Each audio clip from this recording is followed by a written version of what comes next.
Coucou tout le monde, j'espère que tout le monde va bien. J'espère en tout cas que vous passez un excellent lundi. En tout cas, moi, ça va super bien par la grâce de Dieu. Je tenais encore à inviter toutes les femmes, en tout cas, qui sont dans le Maryland, qui sont aux États-Unis, qui sont en tout cas au Canada, à notre retraite féminine 2020 en Power Me. Le thème de notre retraite, en fait, notre première édition, en tout cas, c'est renoue avec Dieu, renoue avec toi-même et renoue aussi avec les autres. En tout cas, j'invite massivement toutes les femmes des États-Unis et du Canada, en tout cas, à s'inscrire parce que les nombres de places sont limités. N'attendez pas à la fin, en tout cas, pour vous enregistrer. Il y a aussi des échéanciers qui sont valables, c'est-à-dire des plans de paiement. Tu n'as pas besoin de payer seulement, comment on appelle ça, comment on dit ça même, de subscription, c'est-à-dire de fee. Voilà, tu n'as pas besoin de payer tout upfront. D'accord? Donc, tu peux payer par échéancier. Si tu as $2 aujourd'hui, tu donnes. Si tu as $5 aujourd'hui, tu donnes. Si tu as $50, $24, whatever the case is, tu payes ton, comment on appelle ça? Ton inscription jusqu'au 15 février. D'accord? Donc, tu as beaucoup de temps. N'attends pas. Amen. Donc, aujourd'hui, en fait, je voulais m'adresser, vous savez, à une catégorie de femmes. Il y a beaucoup de femmes aujourd'hui qui sont à la recherche d'un enfant. Il y a beaucoup de femmes aujourd'hui qui se disent, à quand mon tour, à quand ma victoire? Mais je voulais vraiment donner un message à ces femmes-là pour vous dire, vous savez, le Dieu que nous prions est un Dieu du temps et des circonstances. Ne laissez pas l'impatience, ne laissez pas les mensonges du diable, ne laissez pas la précipitation vous faire des choses qui ne sont pas en accord avec la parole de Dieu. Amen. Vous allez voir que dans le livre de Genèse, Genèse 19 à partir du verset 30, je vais donner cette anecdote-là. La Bible dit quoi? La Bible dit ici, je vais lire ça rapidement. Je vous ai dit, lisez vos Bibles. Vous allez voir que vous allez être édifiés. Lorsque tu lis ta Bible tous les jours, il y a cette parole-là que Dieu va te donner, en tout cas, pour pouvoir être en mesure de surmonter les épreuves, en fait, que tu vis on a daily basis. Tu comprends? Sans la parole de Dieu, il sera difficile pour toi de surmonter les épreuves de cette vie-là. Amen. Donc voilà, je voulais dire encore ici, je voulais m'adresser, comme je dis encore, à toutes ces femmes-là qui sont à la recherche d'un enfant. Amen. J'ai intitulé mon message d'aujourd'hui, un enfant, oui, mais à quel prix? Un enfant, oui, mais à quel prix? Combien sont ces femmes-là aujourd'hui qui sont prêtes à s'adonner à des choses incestes, à des choses impures pour pouvoir avoir un enfant? Les enfants là, c'est Dieu qui donne. C'est Dieu qui donne. Ne fais pas en fait de cette prière-là, pas que ça devienne comme une idole, au point où le diable va commencer à rentrer dans tes pensées pour pouvoir aller faire des choses qui sont très dangereuses pour ton futur, bien pour la vie, mais de ces enfants même que tu vas enfanter. Amen. Je vais te raconter une histoire dans la Bible. Des femmes qui ont tellement voulu avoir des enfants, vous allez voir ce qu'elles sont allées faire. Amen. On va aller dans Genèse 19 au verset 30. Donc, Genèse 19, verset 30. Amen. La Bible dit quoi? La Bible dit, Lot quitta Tsoar pour la hauteur et se fixa sur la montagne avec ses 2 filles, car il craignait de rester à Tsoar. Il habitait dans une caverne, lui et ses 2 filles. L'aînée dit à la plus jeune, notre père est vieux et il n'y a point d'homme dans la contrée, c'est-à-dire autour de nous, pour coucher avec nous. Selon l'usage de tout le pays. Viens, c'est-à-dire elle dit à sa petite sœur, viens, faisons boire du vin à notre père et couchons avec lui, afin que nous conservions la race de notre père.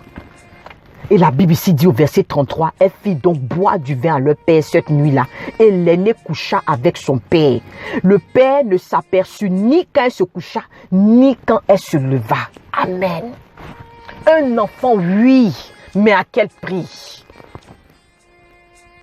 Tu veux tellement un enfant aujourd'hui que tu es prête à aller, c'est-à-dire adorer les rivières de ton village, boire certaines choses, faire certaines choses, aller voir des marabouts, écouter des copines qui ont un mauvais aura, mauvais entourage, qui vont te dire, ah moi je connais un marabout, ah moi je connais une patricienne là, ma tante est partie là-bas, en tout cas après le traitement qu'elle lui a donné, en tout cas elle a fait ses enfants, ah en tout cas moi, l'eau on dit qu'on se lave là-bas là, en tout cas après 1 mois, après 1 an, pour moi a marché, je dis.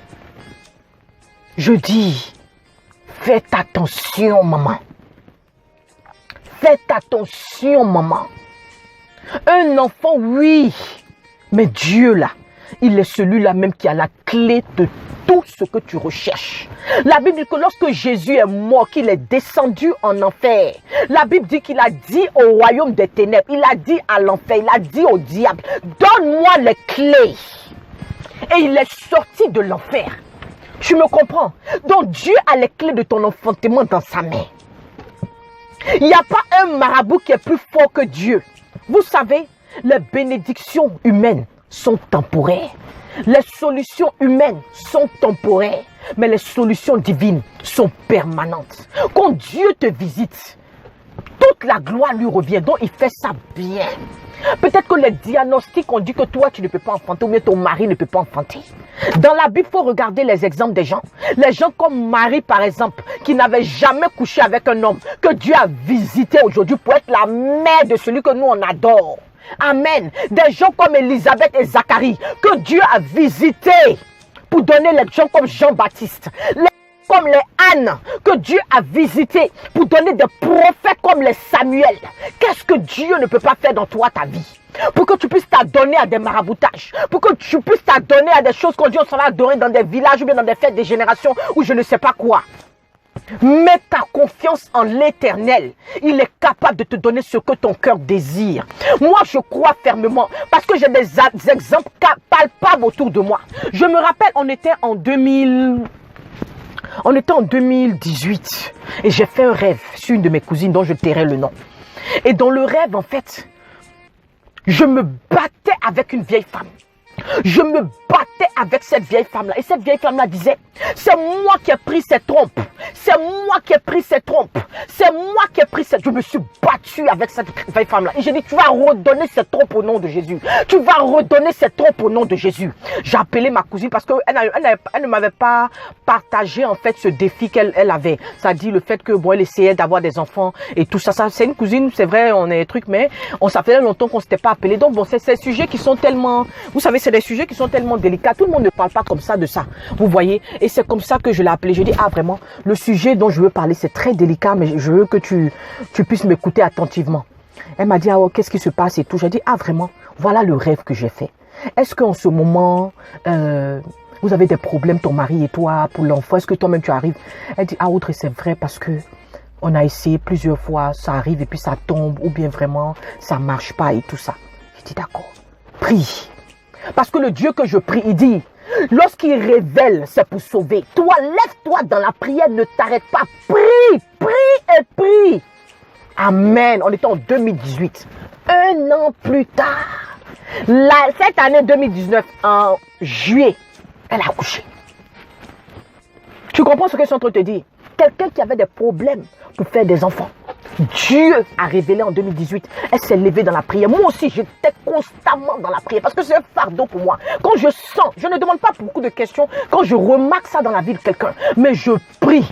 L'intercession, c'est quelque chose que j'aime. C'est quelque chose que Dieu m'a donné. Des fardeaux pour les femmes, c'est ce que je ressens tous les jours. Quand je ressens, même si tu ne partages pas le sujet avec moi et que dans tes propos, dans ton comportement, je sais que c'est un défi que tu trucs, je prie constamment pour ces femmes-là. Et j'ai prié pour ma cousine. J'ai prié pour ma cousine. J'ai fléchi les genoux. Mon frère et moi, on a prié. Amen. Et Dieu lui a fait grâce. Dieu lui a fait grâce. Parce que Dieu est capable de faire des choses auxquelles nous ne nous attendons même pas. Dieu est capable de nous donner au-delà de ce que nous espérons. Amen. J'ai une autre cousine encore. Quand on s'était perdu de vue, et bon, on a reconnecté et tout ça. Et pendant qu'un jour on parlait, mon mari a dit, Audrey, j'ai comme l'impression en fait qu'il y a un fardeau. J'ai dit, ah, qu'est-ce qu'il y a? Il me dit, j'ai comme l'impression que bon, il y a un truc d'enfant dans leur vie et tout ça avec son mari. J'ai dit, ah bon? Donc moi encore, je me suis approchée d'elle et puis je lui ai demandé. Elle dit, autrement, j'ai fait les examens de mon côté en tout cas. On m'a rien dit, on m'a dit qu'il n'y a rien. Bon, c'est mon mari qui ne veut pas forcément faire cette pratique de faire les examens parce que pour qu'ils fassent les examens, on leur demande de se masturber. Ils sont un couple chrétien. Donc il a dit non. Lui, il ne veut pas se masturber pour donner son sperme, pour faire quoi que ce soit. Eux, ils vont compter sur l'Éternel. Je dis, nous aussi, on va prier pour vous. par rapport à ça. Amen. C'est comme ça qu'elle et moi, on a commencé à prier. Et je lui ai dit, fais une action prophétique. Quand tu vas dans un magasin, là, paye l'habit d'un enfant. Amen. Prie sur cet habit-là jusqu'à ce que Dieu t'exauce. Amen. Elle a fait sa part. Je vous parle on était en 2016. Hein. Voilà, on était en 2016. Quand on a commencé à prier à faire d'enfants. 2017, Dieu ne s'est pas manifesté. 2017, Dieu ne s'est pas manifesté. Mais 2018, Dieu l'a visité. Oui, il lui a donné un gros cadeau de Noël. Amen. Elle aussi, elle a accouché. Pour te dire que oui, il y a des exemples palpables dans la vie. Oui. Mais dans la Bible, pardon, oui. Mais dans la vie même où on est là, Dieu continue à se manifester dans notre vie. Tu me comprends? Donc, n'écoute même pas les mensonges du diable. Ne reste pas dans l'impatience. Ne te précipite pas. Ton temps, toi aussi, arrive. Mark my words. Parce que je sais que si Dieu met ce sujet-là à mon cœur, c'est pour une personne spécifique. C'est pour des femmes spécifiques qui vont écouter cette vidéo-là aujourd'hui. Moi, je ne te connais même pas. Je ne sais même pas où tu vis. Je ne sais même pas qu'est-ce que tu traverses comme épreuve. Mais je suis en train de m'adresser à ces femmes-là en ce moment qui ont des difficultés pour enfanter, qui ont des difficultés pour voir en tout cas leur prière être exaucée dans tout ce qui est maternité. Amen. Dieu va te visiter toi aussi. Amen. Il est le Dieu fidèle. Il est le Dieu qui ne se dédie pas. Et sa parole est oui et amen. Jésus, il a les clés de ton enfantement. Toi aussi, tu vas attraper ton enfant dans ta main. Qu'est-ce qui te dit même qu'il ne va pas te donner la double portion même de ce que toi tu as perdu même? Amen. Tu as peut-être fait des fausses couches, mais Dieu va te donner la double portion. Tu n'arrives peut-être pas à enfanter. Dieu va toi aussi te donner la double portion. Moi-même, je prophétise en tant que prophète des nations que celles qui vont écouter cette vidéo-là, toi, oui, toi, c'est deux enfants même qui vont venir dans ton ventre. Et tu vas témoigner aussi de la grandeur et de la puissance de Dieu. Amen. Dieu est fidèle. Ne te décourage même pas. La prière du juste est d'une grande efficacité. Il peut ne pas faire ça quand tu veux, mais il fera ça au temps convenable. Que la gloire lui soit rendue. Fléchis tes genoux, ne t'arrête pas. Continue à prier pour cet enfant. Continue à prier pour cet enfant. Si tu vas dans la Bible encore, dans Luc 18, la Bible parle d'une femme qui partait fatiguer le juge unique pour dire, mon frère, pardon, il faut régler mon affaire avec les gens avec qui j'ai des problèmes là. Ils ne veulent pas me donner mes affaires. Ils ne veulent pas me donner mon argent. Ils ne veulent pas me donner ma terre. Le juge unique était tellement fatigué un jour, il dit, mon cher, pardon, mieux je l'exauce cette femme-là. Au lieu qu'elle vienne me fatiguer mes oreilles chaque jour. À plus forte raison, Dieu, si tu poses constamment ton sujet devant lui, qu'est-ce qu'il ne peut pas faire? C'est avec cette parole-là que je vais te laisser ce matin. Que la grâce de Dieu soit avec toi. Que la couronne de gloire soit avec toi. Que la faveur divine soit ton bouclier. Et que Dieu visite tes entrailles au nom de Jésus-Christ de Nazareth. N'oubliez pas en tout cas la retraite. Inscrivez-vous massivement. Ça sera un moment de vraiment powerful. Powerful de prière, d'encouragement, de témoignage. En tout cas avec d'autres femmes comme toi. Amen. Submergées, stressées par les moments de la vie. Mais lorsque nous avons Dieu avec nous, nous avons la victoire. Amen. Amen. Amen.